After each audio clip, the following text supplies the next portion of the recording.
Capricorn, Capricorn rising. How you doing, Capricorn? This is your reading for the Capricorn new moon. It's happening on the 30th or the 31st of December, depending on where you live on the planet.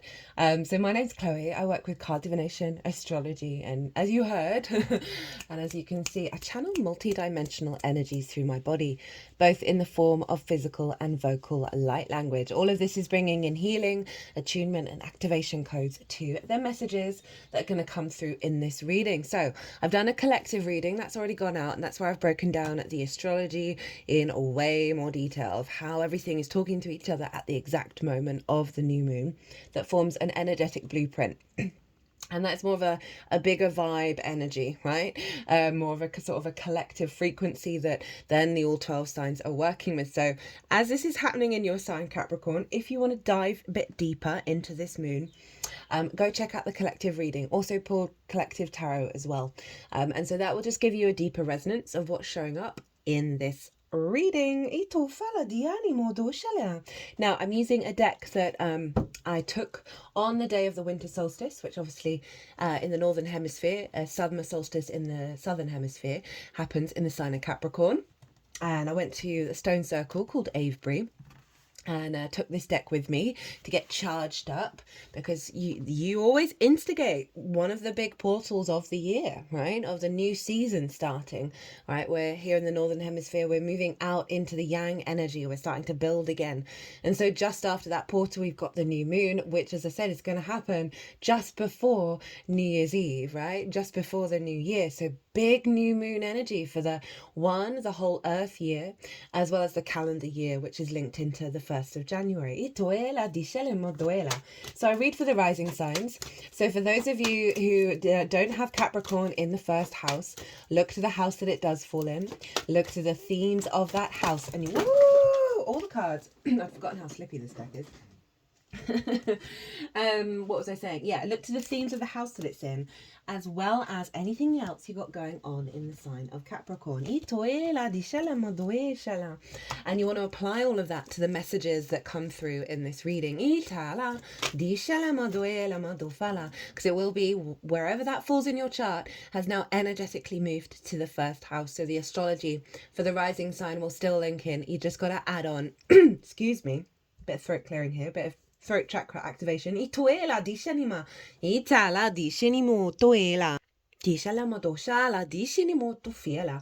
as I said, the astrology still links in. You just got to add on your own natal chart meaning on top of it. For example, I have Capricorn in the 6th house, so I'd apply the themes of the 6th, as well as the fact that I've got Neptune there. It's the only thing that's hanging out, well, my vertex as well, in Capricorn. So I'd apply all of that meaning to what comes through in this reading. Okay, so it's a new moon, time to plant seeds. Whereas this, obviously, Capricorn rising, this is happening in your 1st house, your embodiment of self through your sun or your moon, right? It all depends if you've got a day or a night chart, which luminary is providing wisdom to your ascendant of where you're going. Now, the ascendant is your navigator, the lens in which you move through these cosmic waters, right? So it's the embodiment of self, right? The actions and the deeds that we take. It's also your sense of self, your character, your body, and often how other people see you. So big, fresh new moon happening for you. Very powerful energy. So planting new seeds around the truest embodiment of self, right? With your soul's frequency. Ooh, did we have a flipper? Okay,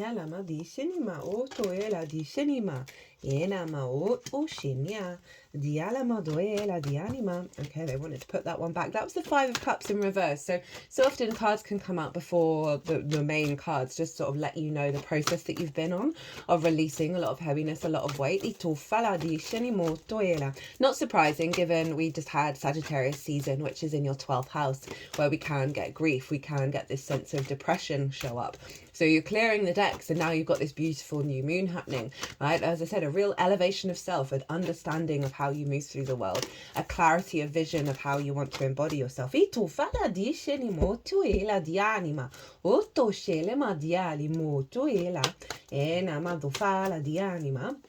because this moon is conjunct Pallas Athena, right? And Pallas Athena is an asteroid and she represents long-term strategy, right? Big picture ideas of not getting too hot-headed and jumping into something that you may regret later on. So this is infused into this new moon, right? Of our capacity to understand the actions intuitively that we need to take. Ottoela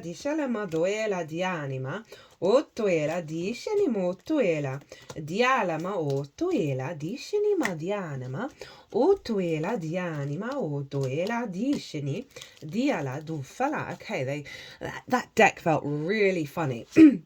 While I was working with it, Itala, diceni mottoela, and then it was just like, no, you got to cut the deck. That's what's going on.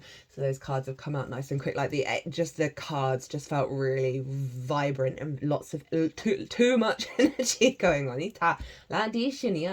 So this is really a new moon that is like helping you understand who you want to be in the long term, right? And being able to put that into practice. Oh, just saw what that oracle card was, and it comes out very rarely. I talk about this in the collective reading, but this is like the final lunation that we're having that's squaring the nodes in Aries and Libra. And the Capricorn energies where the North Node in Aries has been manifesting quite loudly, like a real confidence of your own autonomy. And sometimes when we're striving for that, it can bring up where we've been confined and where we've been trapped in convention. But now this is the last new moon before the nodes change signs. That is really amplifying your capacity to walk your talk. Motoela dianima, ushanima diatiani motoela. Itania. Now, the only thing I'm going to lightly bring up is Saturn obviously rules Capricorn, rules your sign, and Saturn is over in your third house, how you find meaning in your day-to-day, the routines, the things you do on a day-to-day basis, your local community, it's your environmental frequency, as well as the lens in which you communicate through. So Saturn is really strengthening your capacity to put this into practice on a day-to-day basis, to through your actions and your deeds find greater meaning in your day-to-day. I think the third house is very important to access like bigger picture stuff, because the more that you're finding resonance and meaning and a deeper connection to the little things like the washing up, right, the more that then ripples out into the bigger picture. I can see you getting a lot of downloads actually around building foundations in the day-to-day that you're then going to translate into your ascendant of what actions you need to take. Lots of communications. Now Saturn at the time of this is square Jupiter and Mercury, and they are, Jupiter is in your 6th house of work, how you work, being the adult in the room for yourself, physical health, routines, co-workers, and therefore collaboration. Oh, I don't think I've had that one. And pets, and therefore acts of service. It is the adult in the room. Jupiter is really helping you reassess your perspective around that and your capacity to find a greater wisdom in the way that you work and in the way that you step up for yourself. Mercury over in Sagittarius, we mentioned that at the beginning of the reading. Right, this sense of getting the clues and the ideas and the whispers from the magic of your soul, which is underneath all of the conditioning, right? Because it's the unconscious spaces, it's the hidden spaces. And in those spaces can be a lot of anxiety, a lot of depression, a lot of trauma responses. And so you've had quite a lot of transits move through Sagittarius. So you've been going through this. Everyone has it once a year, right? I happen to have it in the summertime, so I often get summertime sadness, although it is my excuse to eat my feelings and eat a lot of ice cream. That you just got some more clarity now and understanding of what is yours and what isn't yours, because so much of conditioning is nothing to do with us, but it's so rooted in our unconscious that we've got no idea. And it takes that observer mode, that Mercury mode of in the 12th, of looking behind the scenes, of doing things behind the scenes, of clearing neural pathways and allowing more freedom of your magic to come through. So all of this is feeding into Saturn. So bringing the magic of your soul, right, in the 12th, 12th into the way that you work, into the way that you find meaning, being able to build stronger foundations in your day-to-day, giving yourself structure and capacity to feel safe and secure in order to build in new moon in the first. Right, let's get into the tarot, my lovely Capricorn. So I didn't even tell you what's going on here. So the first pile, this is the download you're getting at the new moon that you're then working with. And this is how to work with it. And then we've got the underlying energy of this download at the bottom of the deck. We've also got a card, 2 oracle cards from 2 different decks.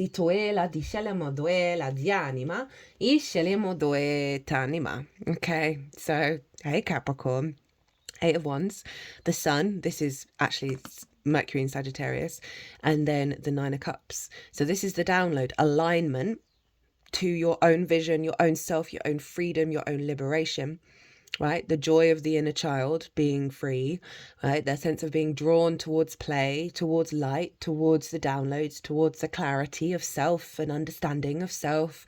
That's leading you to feel really good about where you're at and what you're doing in this incarnation and an emotional body.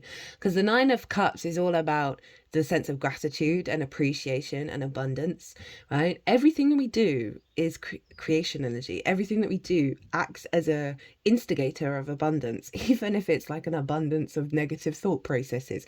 The more you sort of orientate around, oh no, everything is abundant, everything is creative, right? The more we can get into that 9 of Cups. But I love this as a download. That 8 of Wands is all about alignment. All those wands are going in the same direction. So Mercury's doing you an absolute solid at the moment. And Mercury and Jupiter have been ruling all of the transits for quite some time now. And that will obviously shift when Mercury moves into your sign, when you're going to get a heightened level of clarity of what's been going on behind the scenes.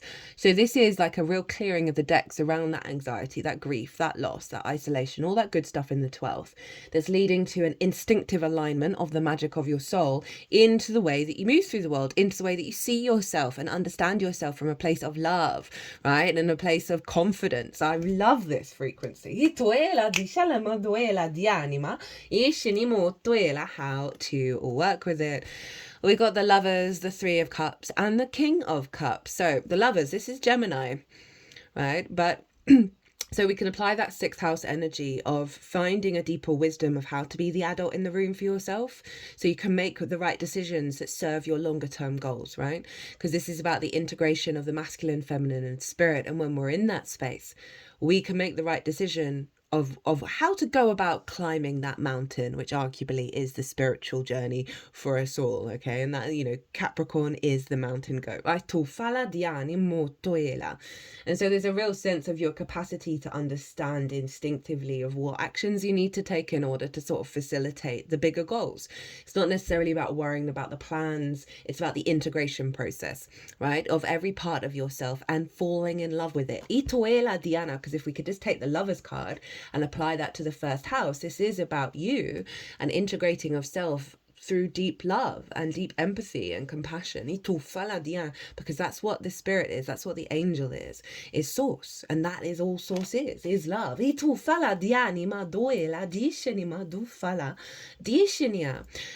there's a real sense of like, to facilitate this process, there needs to be such unconditional love of self. It doesn't mean that with that unconditional love, we then don't come to conclusions of, well, how do I want to respond to things? How do I want to move through the world, right? But once you kind of get out of conflict of who you are and bring in that integration, it allows the truth of you to come out rather than the distortions.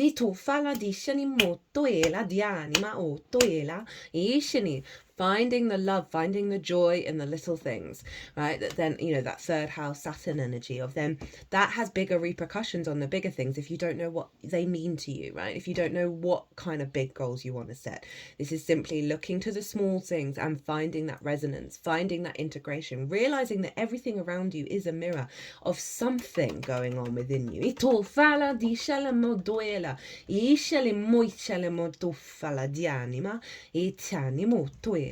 We then got the 3 of Cups, right? So this is about finding the joy, right? Finding the pleasure in the little things in the day-to-day. And it can be just the joy of you brushing your teeth and looking after yourself and being the adult in the room, okay, on a regular basis, or just the once in the morning, whatever the vibe is. This is not necessarily about bigger things. This is calling you to tap into this energy. What does this feel like for you? Can you try and find it elsewhere in different experiences and really cultivate this Three of Cups? Because there's a sense of flow, there's a sense of harmony, there's a sense of abundance, of being around people and feeling appreciated and feeling loved. And focusing on that resonance of, rather than what perhaps you're telling yourself of what you think you are, right?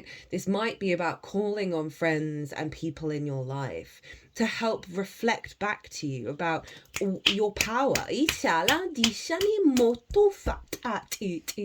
When I say your power, I mean your light, your vibrancy, your embodiment of self. You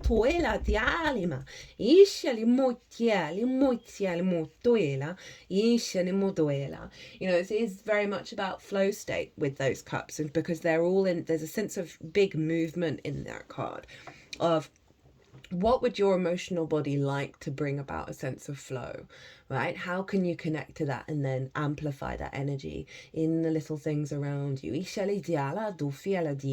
Can you sing while you're doing the chores, right? Can you find this sense of sweetness, of curiosity and openness, of allowing your emotional body to find that joy and enjoy that experience?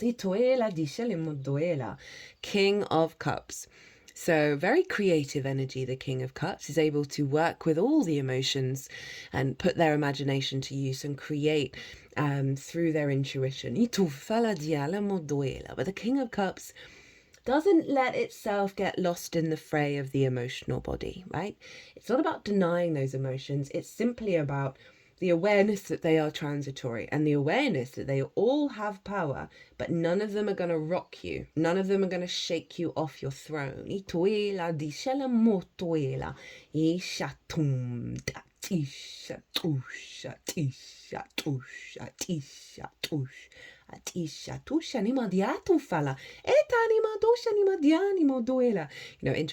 there is a fish here. Can you see that? This is the Pisces energy of really stepping into your power in your emotional body when you're in your day-to-day,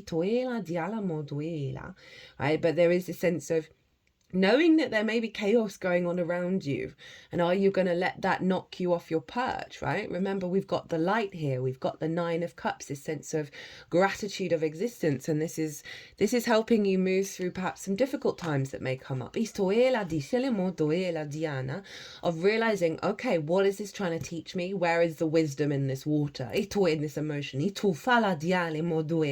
How can I transmute it to bring that wisdom through rather than the grief? Remember that Five of Cups came up in reverse, right? Of moving past that heaviness, past that energy, and allowing the autonomy of your emotional body that isn't getting distorted by the outside world, of perhaps how they perceive you, how they perceive your actions and your path and your journey.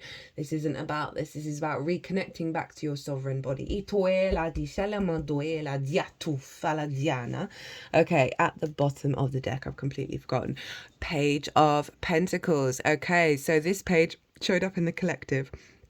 And this is very much about new ways of understanding, new ways of communicating, new opportunities. Pages love to learn, right? And so this is this frequency that's coming through that is going, this vibrant energy, this alignment that's sort of shifting the way that you perceive the 3D world and how to embody and move through it. Again, if you're thinking about the negative self-talk, over a new way of communicating it to yourself. This is also, sort of more material opportunities through this embodiment, right? Through this new alignment and the sense of ease within yourself, that's going to open up more space. And this may be all sorts of opportunities. Doesn't just have to be material, can be creative, can be love, can be work, can be just your joy of existing, because pages, as I said, very useful. They're not jaded, right? So they're able to sort of engage in the world at a sort of with less baggage.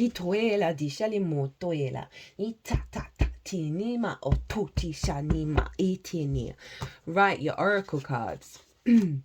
So first up is the card that has come out the least. Actually, there's one other card that I think has come out less than this one. But they're very close words. Anyway, right. Stars in the sky, limitless possibility. Embracing opportunity. When you look up into the velvety dark blanket of the night sky, covering the vast expanse of space, can you count all the stars twinkling above? Can you imagine that you are only glimpsing a teeny slither of what is actually there? This is the domain of limitless possibility, of the never-ending sea of potential that you yourself are made of and have now at your disposal. Your life right now is alive with possibility and needs your clear focus to home in what avenue of exploration most calls to you. It's time to choose and not be distracted by the sheer magnitude of what may be. Be here now. Gather your thoughts and your most cherished dreams. Focus on the brightest star in your never-ending sky and take small steps, small movements towards calling this glittering potential into reality. If you can imagine this and hold that vision, you will summon all the celestial helpers and guides to aid you in bringing it to fruition. Keep your focus on the essence of potential rather than the form of it. The universe has its own ideas of how best to serve you and all of us at the same time. Trust this as fact rather than theory, and you ought not act surprised when your dreams come true, for they surely will, exactly how you need them to. This is tying in beautifully into getting out of that sort of plan mode, right? And putting into practice every day little ways of bringing that joy in. You know, we can't perceive that there's limitless possibility if we don't truly love ourselves and think that we're worthy of this. There's lots of stuff that came up in the collective reading that is very much linked into this, right? Of really being able to ground into the earth this understanding, this knowing of magic. And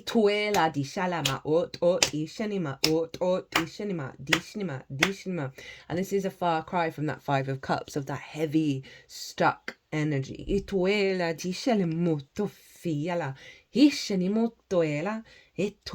Right, final oracle card. We have from a Rainbow Brainskull, and I don't think I've had this one before, the infinite ocean of ideas we're all allowed to swim in. Your imagination, hello, King of Cups, is a spaceship capable of travelling to the farthest reaches of hyperspace. Imagine being alive in the 1800s and thinking it's all been done. Sounds just about the same today. Go fishing for big ideas. Nope, even bigger. Get a bit delusional, Capricorn. Break out of the rational, right? Sort of the grounded, no, that's not possible energy, right? You're ruled by Saturn. There is a default for no. I say that as someone who's got a Aquarius moon and a Jupiter in Aquarius, and Aquarius is a similar vibe, not quite the same, but still this instinctive no, right? And let that no happen. Give yourself a pause and see what comes through after the no.